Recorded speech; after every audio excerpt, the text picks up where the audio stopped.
যে সময় ডেলিভারি তো আমার ব্যথা ওঠে না, ব্লাড কেটে দিছে আগে। তাই এরপর হ্যার দ্বারে গেছি, যাওয়ার পর হে কইছে নর্মালি হইবে, বাচ্চাও সুস্থ হইবে আর আমিও সুস্থ থাকবো, এটাই কইছে। তারপর হে ওই সেলাইন দিয়া এবার ব্যথা উঠাইছে, উঠানোর পর আর কি শরীরের ভিতরে দাহই করছে এরকমই কিছু, তাই নিজেও সহ্য করতে পারি নাই। তারপর একটু হয়তো হাত পাও লাগতেই পারে, হ্যাঁ হে অনেক কিছু কইছে এ নিয়ে।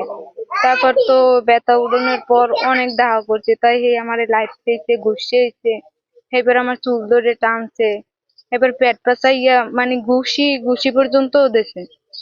আমার বাচ্চা পেটে থাকতে বললে দুই হাত সমান করে এবার ঘুষিয়েছে। ডাক্তার নেওয়ার পর আমরা আর কি এই জায়গায় দেখাই আছে, ওই রোগী দেখাই আমরা লই চললাম যে কি অবস্থা, কি পরিস্থিতি আছে, কে পারবে কিনা নাকি।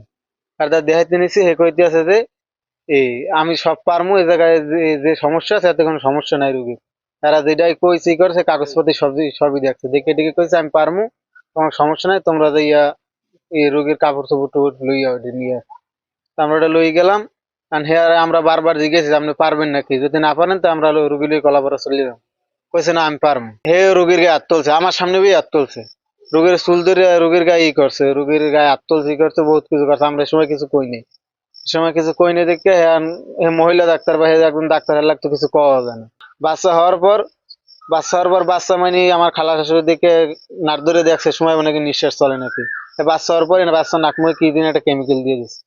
কেমিক্যাল দেওয়ার পরে মানে এর বাচ্চার নারও বাঁধে নাই, কিছু করে নাই, নার কাট ঠেলাইছে, নার বাঁধে নাই, বাঁধে নাই, এই কারণে ওই বেলাটো নেমে গেছে। আর হইলে দিয়ে ওই রোগে বাচ্চার নাক মুখে কি দিন দিয়ে দিচ্ছে, কেমিক্যাল মারছে একটা। কি কেমিক্যাল মারছে এটা তো আর আমরা জানি না। এটা হওয়ার পরে ওই কতক্ষণ পরে মানে রোগী ইটি দিকে অক্সিজেন দিয়েছে, অক্সিজেনও ভালো মতন দেয় না। তো কোন টমেটো লাগাই ছুটে গেছে যে বাচ্চা নাই, মানে ওর আগেই কইছে যে বাচ্চা হইবে মরা। এরপরে এটি করার পরে তো কি কিছু করতে না, টাকাও চাই, পয়সা যে আরে টাকা দেওয়া লাগবে 10,000। তো আমার বিরুদ্ধে যেসব কথাগুলো উঠছে ফেসবুকে ডেলিভারি নিয়ে, সম্পূর্ণ মিথ্যা এবং ষড়যন্ত্রমূলক।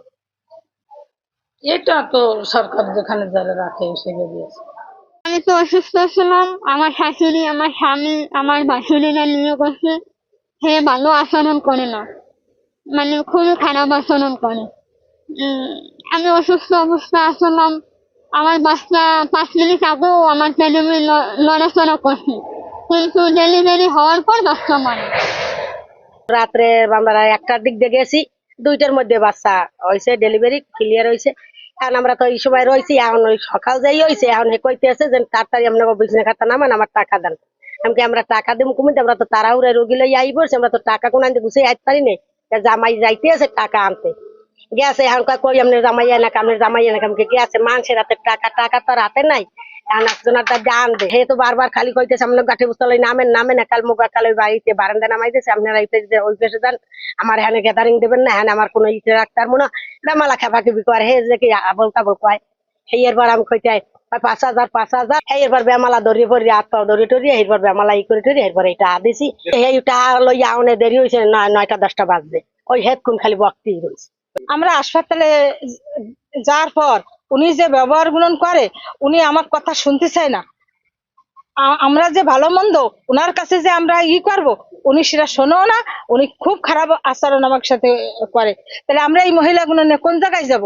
আমরা খুব অসহায় ওনার কাছে। মহিপুর আইডির এফডব্লিউপি নূরজাহান বেগমের নামে প্রাথমিকভাবে আমার কাছে কিছু ফোনে অভিযোগ আসছে। আমি তাকে প্রাথমিকভাবে সতর্ক করছি এবং ঊর্ধ্বতন কর্তৃপক্ষকে জানানো হয়েছে। লিখিত অভিযোগ পেলে আমরা তদন্ত সাপেক্ষে তার বিরুদ্ধে অবশ্যই বিভাগীয় ব্যবস্থা গ্রহণ করা হবে।